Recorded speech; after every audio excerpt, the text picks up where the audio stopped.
Hey, Keith, since we're in the 1990s, one thing I didn't bring up last week was, do you know what the most popular movie in 1990 was?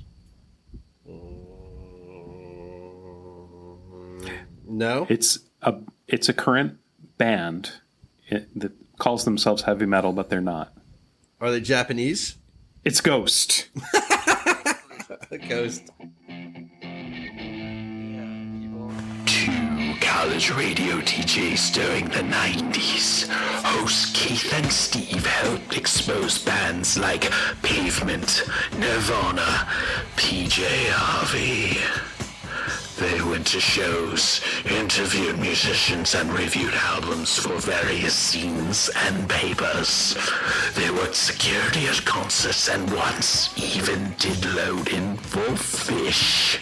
Now they're dads.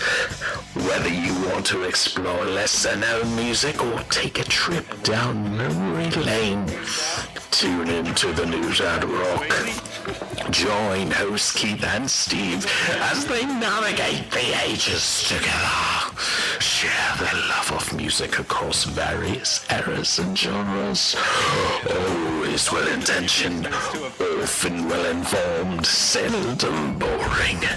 The New Dad Rock will expand your mind. Welcome, dear listeners, to a very special Halloween episode of the New Dad Rock.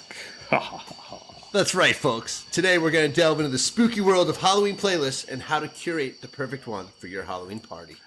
Absolutely, Keith. Making a Halloween playlist, I think it's an art form. I mean, it's all about setting the right mood for the gathering. So, Steve, I can't believe I haven't asked you before, but how do you usually start putting together your Halloween playlist? Well, usually like a month or so before, I'll start like if a song comes on and it's got a little spooky tinge to it, or something strikes me as hitting that vibe, I'll make sure to add it to the playlist. I mean, a song I put on pretty early in the stint this year was "If 6 Was 9" by Jimi Hendrix. Not necessarily a Halloween song, but very trippy. And I see you've got a mix of classic and deeper cuts on your list. Can you tell our listeners more about that? Of course, Keith. The key to a good Halloween playlist is, just having a few songs that everyone likes, but they don't really even realize it. And then, of course, you go with the classic songs like Monster Mash or Spooky or the Halloween theme by, John Carpenter. What about some lesser-known gems that you like to include? Well, I'll sneak really some songs in there that have a creepy or an eerie vibe, but again, aren't really Halloween specific. Like If 6 Was 9 is an example, but bands like Portishead, Chris Isaac, these New Puritans, they have a perfect haunting sound. So I don't know, I'll throw in some late 60s stuff that has a vibe. There's, the theme from What We Do in the Shadows. Do you know that one? Yep. Wait, I'm sorry. I'm still stuck on the If 6 Were 9. Does that have a creepy vibe? It's very disorienting. So okay. I think a big part of fear is just being uncomfortable and not knowing what to expect next. Like this episode. Exactly. You cannot predict what we're going to say next. I could talk about... Phantom of the Opera. Yeah, like a classic piece like that, perfect. From the musical, or you could put in like Bach, and Bela Bartok is a great classical composer. You recognize some of his work from The Shining, so it's a little bit way to class up your Halloween party, if you know what I mean. You want to have an immersive experience. You want people to feel it inside of them, even if they're not listening to the music. I think I'm going to regret asking this, but. Did you put any metal on the playlist? Halloween's really only one of the only times that you can put Iron Maiden on a playlist. So I'll have metal in there to keep it a little edgy and intense. Like weird King Diamond interludes, creepy covers. like Judas Priest the Ripper or Bela Lugosi's Dead. That's good. Speaking of intensity, how do you organize the songs on your playlist? Are you a shuffler, or is there a specific order, like a soundtrack? I guess it really depends. If it's a party where I want to seem like a DJ leading, playing the room, I'll order the songs carefully, so not be a live DJ. For example, I'll start with like the obvious songs for the first 45 minutes when people are coming in. You know, they get comfortable, they're disarmed, they hear like, you know, some funky Stevie Wonder Superstition or something like that. And then by the end of the night, you know, I'm getting dancier stuff going, then it gets scarier. So by the end of the night, like, people are a little messed up in the head. Are they rabid? Skinny Puppy Rabies is perfect for that eerie mood. Like, satanic rituals above industrial music. Come on, man. That is pretty good. It's a well thought out plan. I got to give you that. Do you have any specific rules when it comes to song selection? I try to mix it up and keep people on their toes, but I always tell people, like, if you don't like a song, you have to wait until the next one comes on to lodge a complaint, because I don't like to go too far. So if I am going a little bit creepy and dark with that Skinny Puppy or into the trippy stuff like Jimi Hendrix, I'll come back and do a classic song that everyone knows, or mix in some slower, sultry grooves and dancier stuff that puts the chill in the air. Do you narrate any like words over this? Because that'd be pretty cool. Your voice like coming through the speaker between songs, like, "This is Steve. You're listening to the Ghoulie Gop." No, I wouldn't put my own stuff, but I would definitely get some spoken word interludes, whether it's from like some generic Halloween song or Burroughs. William Burroughs or King Diamond or Nick Cave or Tom Waits. Tom Waits, what's he's building in there is great. You have Tain't No Sin, which is a Tom Waits, William S. Burroughs collaboration. That one's really good. Yeah, I think I came across that accidentally a couple months ago.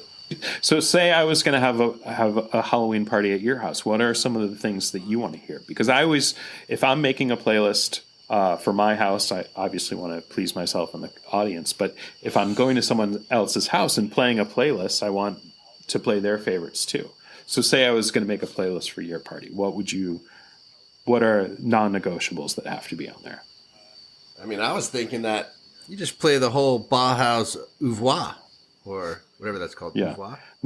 Not just Bela Lugosi's Dead for 10 minutes, but, you know, In the Flat Fields and Hollow Hills. That's a good one. Yeah, I like that one. Off Mask. That's actually my favorite album by them. I have it in vinyl, too. Yeah, I mean, I was actually thinking of just making October all Bauhaus in my house. Or Boo House, as maybe they should be called, if it's scary. Bach-October. Bach-October. That's good. Yeah, of Lilies and Remains. That's a good one. That's an amazing one. That would fit in the spoken word area.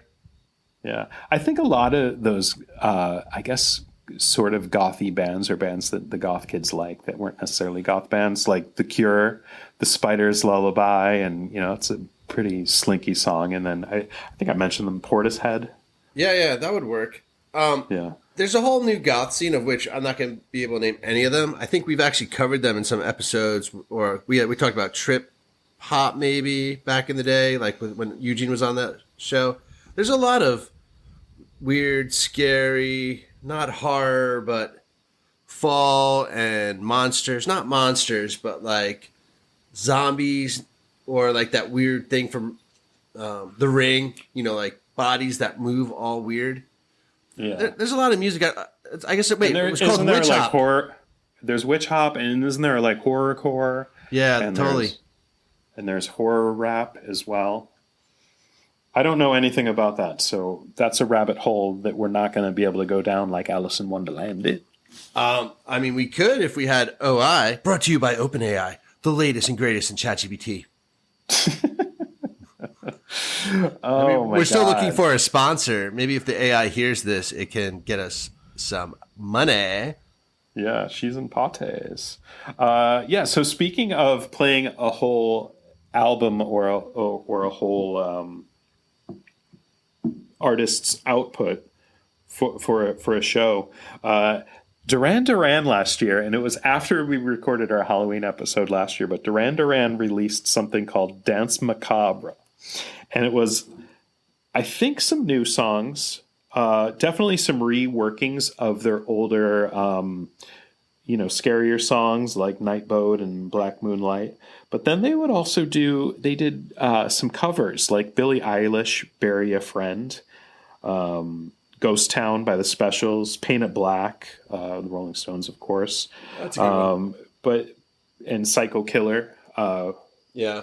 But they put a dark, eerie late night spin on it. So that's something that I think I'm going to work a few tracks in. Those songs that they're covering are songs that I already like to have on the playlist. Especially Ghost Town by the Specials. That's a good one. That's not bad. If you were looking for more poppy stuff, you could put on E.T. by Katy Perry. It's an otherworldly track with a spacey, mysterious vibe. There's She Wolf by Shakira, which is a catchy song with werewolf-themed lyrics. And there's Cannibal by Keisha, which is playful yet eerie, with lyrics that add a hard twist. Interesting. I had not thought to put those on. I would, I've always looked at some of the older classical stuff, like Frank Sinatra, Witchcraft is a good one to put on, or Heartbreak Hotel, which is by Elvis, but Nick Cave does a really creepy, sinister version of that. So I love to have that on there. What about Nightmare on My Street by TJ Jazzy Jeff and the Fresh Prince? That's a fun one. I think it depends on the crowd. So at my house, I'm probably not going to play that because I don't want a nightmare to come to my house. That's fair. But there is an Elm Street right around the corner. Oh, that's fun. Yeah. There's a song called Haunted by Beyonce. It'd be perfect for a more sophisticated Halloween playlist. Yeah, but Beyonce is very sophisticated. Exactly. Yeah. What about Highway to Hell? Is that something you would do, or is that too on the nose? Yeah, that's a good one because the bells at the beginning of it are really cool, and the New Jersey Devils at times in their history, I don't know if they currently do, but would come out to the ice on that. I'm a big Devils fan, so that's a good one. Spooky, Scary Skeletons by Andrew Gold? like the from the Disney Haunted Mansion. That's what that's from. Oh, I love that one. I love that one. Yeah. I have that record too. I have about 30 vinyl albums in my house right behind me. And Haunted is one of them, as is Bauhaus Mask. Yeah, well, going back to Bauhaus, there's so many songs that you could put on. Like She's in Parties. Obviously, it's a Halloween party, and she's there. You can just do every song by Bauhaus because they encapsulate the vibe. Like, I just don't think there's any other goth bands. That's why I know there's new goth. I just can't see why you would do that. Yeah. Sonic Youth, Death Valley 69, there's a lot of songs like Halloween and the album covers like Scarecrows with Jack-o'-lanterns on fire.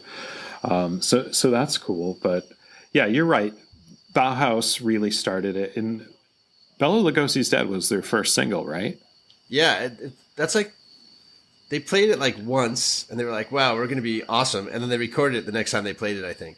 Or maybe they played it like one night over and over again, and then they went to record it. And then obviously they wanted the record company or whoever was telling them something was like, you have to shorten it. And they're like, no, we're going to put it out the way it is. Because it wouldn't be the song if it was shorter. Yeah. No, I think it's a great thing. Like Bela Lugosi's dead. Like he died in 1956. Why in 1979 is it the concern of a goth band? Like Bauhaus. Because they were watching it on TV. And then they were watching all these vampire shows and they were just comparing the different types of vampires, right? Because you have like gorier ones, scarier ones, silent film ones. And yeah, that's metal.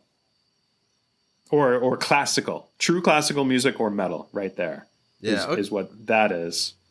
Yeah, and then but Bella, I don't know, I thought he was different than the others. So I think that's what they were singing about. He had some like class to him, is it? Yeah, he was like the perfect cocktail. Yeah. Of equal parts goth or equal parts glamour and nihilism. So, singing about the Hungarian star of the silver screen who played Dracula, that's goth. Like the gory metal, the gory stuff is metal or classical. Singing about the actual actor, it's amazing. That's goth. Yeah. I don't think they thought of themselves as goth. They were just doing whatever they were doing. Man, they were good. I think most bands are like that. If you ask any band what genre they are, we're King Gizzard and the Lizard, we're Bauhaus, we're Black Sabbath. Yeah, we're talking about epic bands, though. I think if you ask most bands, they'd be like, we're Americana with the blues rock feel. Lo-fi indie noise. Noise, yeah, that's fair. Spoken word noise. Noise is definitely in there. Which are all great things for a Halloween playlist. Monster Mash? Come on, dude. How great is Monster Mash? We could talk about that every year. Yeah, I mean, some of this sounds familiar, like Somebody's Watching Me. That's a good one. Yeah, so Somebody's Watching Me, little known fact, everyone knows that's by Rockwell, or people that do know the artist, they're like, oh, it's Rockwell. But the background vocals in the chorus is Michael Jackson. Yeah, so, I just came across that again. Yeah, that's awesome. Yeah, so while the cliche is to play Thriller at your Halloween party, the new dad rock is to play Somebody's Watching Me by Rockwell. There you go. I like that. Okay. Feet Michael Jackson. You know what I'm wondering is if you get Who Can It Be Knocking at My Door by Men's at Work could kind of start fitting in. You know what? Maybe I need to build a Halloween playlist by building what's the next song after each of these songs. You know what I'm saying? Instead of Pet Sematary by the Ramones, like, what's the next song like that?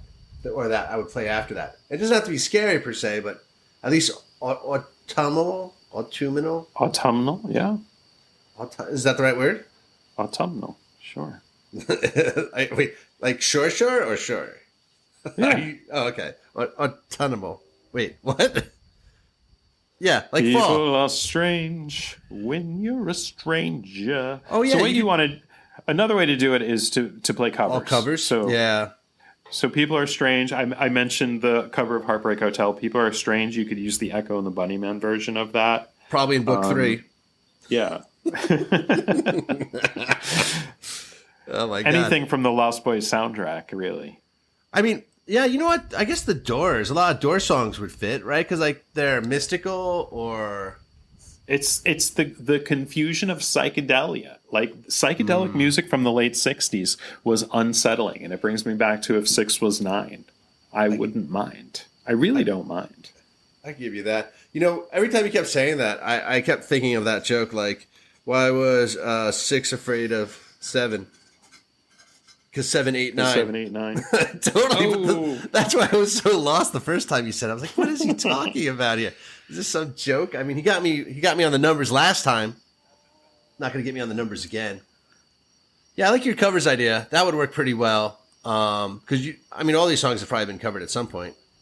Bela Lugosi's Dead was covered by Dead Cross, who is a collab between Mike Patton, Dave Lombardo, a couple other guys. Is it good? Well, it's 2.5 minutes long, so if you don't want to take 10 minutes of your party listening to that sounds amazing. Peter Murphy wailing, and it's a little bit heavier, it's a little bit more punk rock. Let's do the time warp again. Yeah, I guess you could do songs from like just creepy movies. Yeah, Donnie Darko. Oh yeah, anything from that. The Killing Moon. Yeah. Under the Milky Way Tonight. By the Church. Yeah. Both of those songs are in Donnie Darko, which is, has a pretty good soundtrack. Pretty climactic, and it has a climactic scene at a Halloween party. So, of course. I bet there's whole countries that their music sounds kind of creepy. Yeah, probably like the Hungarian, Central, and Eastern European. Yeah, I wonder. I feel like that stuff. The Transylvanian music. Totally, that'd be a good scene. The Bulgarian swirls. Yeah, see? Don't you want to go to Bulgaria next year? Or even like the French guignol. How do you say that? You know the... Oh, yeah. Yeah, exactly. I think it's guignol. I don't know French. Sadie, help me out. Is it like the Guggenot? Is that what it is? That's how you spell it, but that's not how you pronounce it. Right, but people... Guggenot. Yeah, like Bordello, right? Was that the name of the band, Bordello Guggenot? No, that's Gogol Bordello, and they are Ukrainian. So totally, but that part of the world. So again, Do you remember Bardo Pond? Yeah, I guess you could see some of these earlier, like indie, like spiritualized with like. I guess I'm looking for music that's like more instrumental than vocal, and like sort of more like ethereal or soundtrack than song. I mean, I guess Radiohead would. And Off Kilter. Radiohead would probably be pretty creepy. A lot of the albums. Fitter, happier, more productive, regular exercise at the gym. Dude, that's my alarm in the morning. I bet that gives you great motivation. No, it's not. It's a Lil Wayne song. It's it's actually the theme from Ballers, for whatever reason. Yeah, because you're a baller, dude. Speaking of balls, Halloween balls. What kind of music do you want to play at your Halloween ball? You have to set a tone. Not every song belongs on the Halloween playlist. You might not want Thriller. Too cliche. You don't want people doing that stupid dance in your living room. Maybe you're a Huey Lewis and the News fan and you don't want to hear Ghostbusters because they ripped him off. They got paid, dude. And maybe if you're a Tom Waits fan, you don't serve any Frito-Lay products because they ripped him off in a commercial. Yeah, I was thinking when you said atone, I thought you were going to atone for your sins. Oh, Halloween is not the night to atone for sins. It's not? No, it is a night to be deliciously devilish. Okay. Wait, what's Day of the Dead then? It's celebrating the people who have gone to the next world. It's got nothing to do with Halloween. And I think all the candy skulls and things that we've now adopted in the States are kind of bastardizing it as well. I think there was a Disney or a Pixar movie about it, so check that out. There is, yeah. I guess Halloween is actually All Hallows Eve, right? Yeah. So you're supposed to pray and sacrifice people. Somehow take women's rights away from them. Small animals. Yeah. Somehow. Stirring and stirring my brew. Do you remember singing that at all in elementary school? I don't recall that, man. We went to different schools in different parts of the great state of New York. And I'm younger. Yeah. One school year. Dude, I don't graduate until next year, 1991. Yeah. Well, thanks for listening to us, and I hope you have a spooky celebration, whatever you do for Halloween, and I hope the music is good, because there's nothing worse than a bad playlist with good people and good vibrations and good beverages. Boo! So until next time, we are the New Dad Rock. We will see you next time talking about 1991. Woohoo! The year I graduated high school and went to college. The year Stephen Keith met. Oh, it is. Tune in next time. Oh, I'm so excited. It's going to be special. I'm crying already.